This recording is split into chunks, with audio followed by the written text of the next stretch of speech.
shaped by years of subjugation, not defined by them. We are excited about our global responsibilities, not wary of them. This change in confidence comes from growth at home.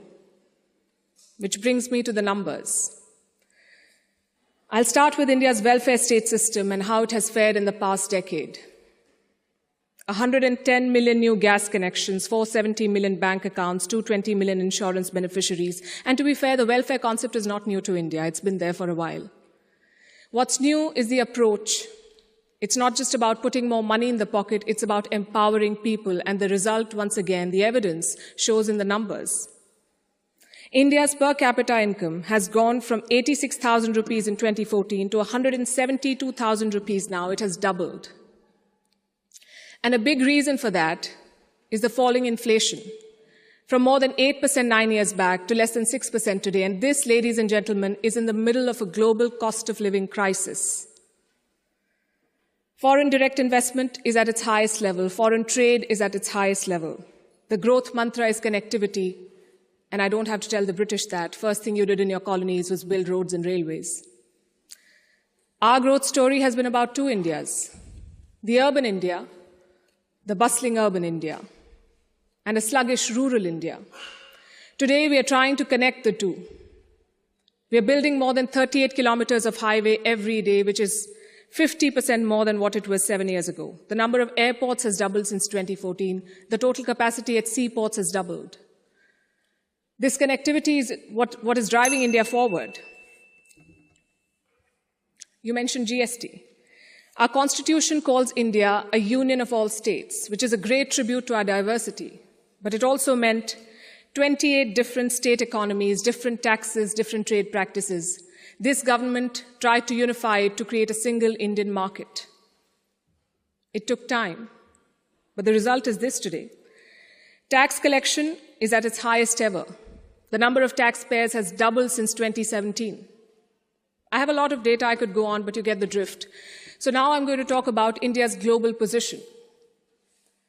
Because your path is also about your role in the world. Are you a troublemaker or a consensus builder? I think there is no doubt as to where India stands. India is a member of the Quad and the SCO. India is invited to the G7, but is also a member of the BRICS. India rubs shoulders with the West, but also leads the global South. Which other country can claim to juggle these roles? And how does India do it?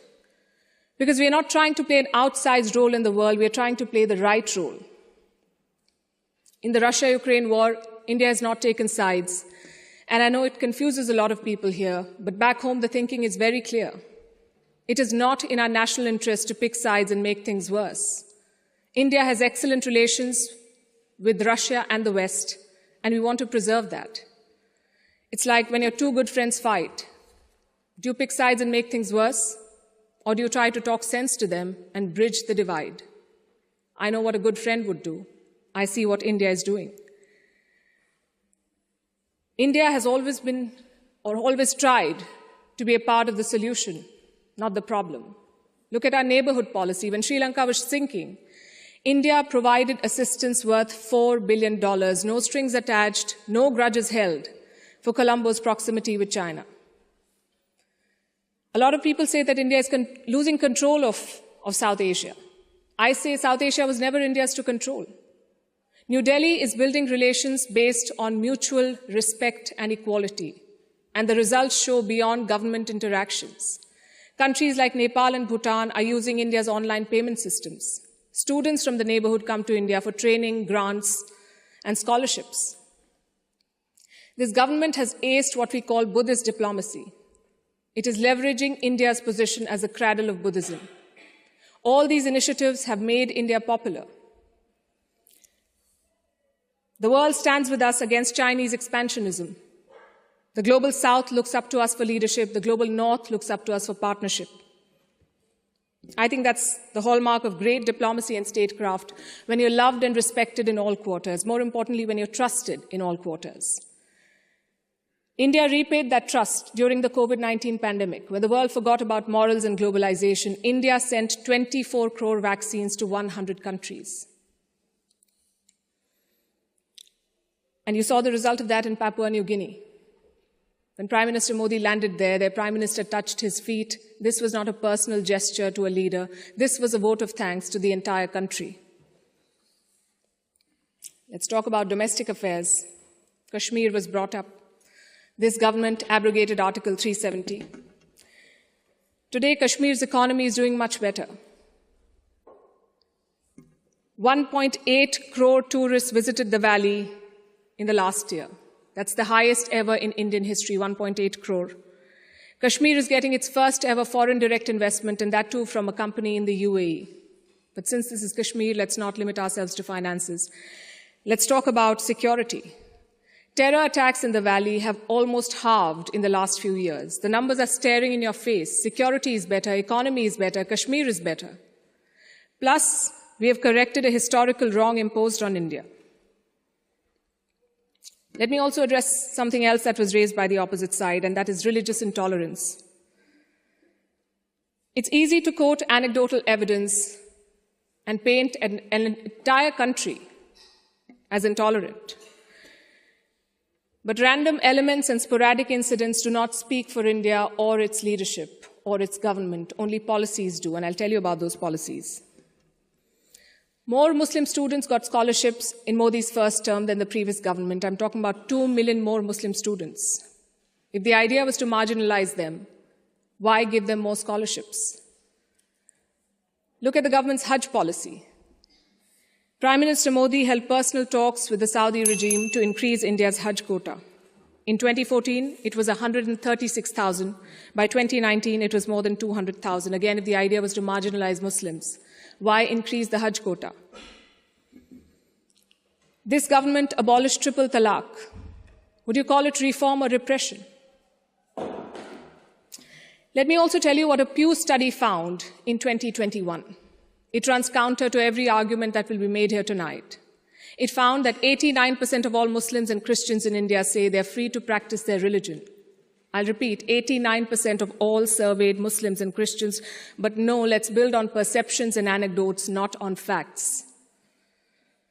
I would also point you to all the social schemes, the bank accounts, the gas connections, the insurance policies. They're available to all citizens of all religions. Does that mean India cannot do better? Absolutely not. Even one incident of marginalization is one too many, but how would you judge an entire country's path?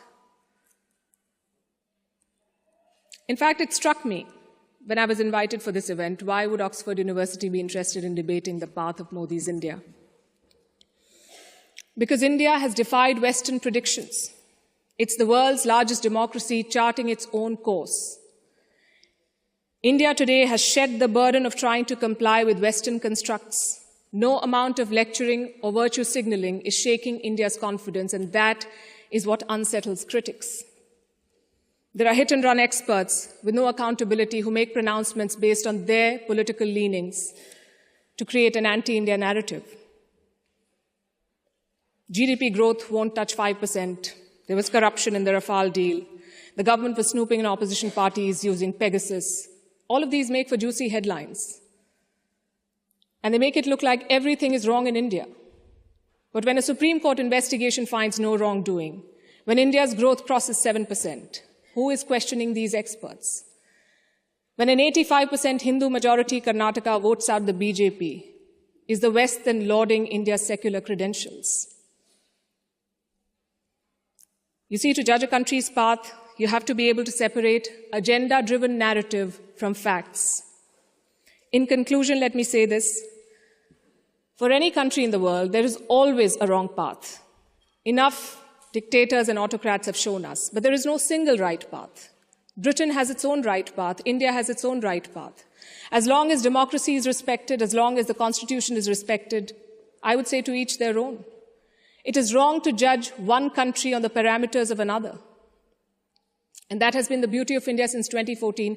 We've uplifted 140 million people out of poverty. We did so while conducting free and fair elections, dozens of them. We did so while protesting, debating, and dissenting.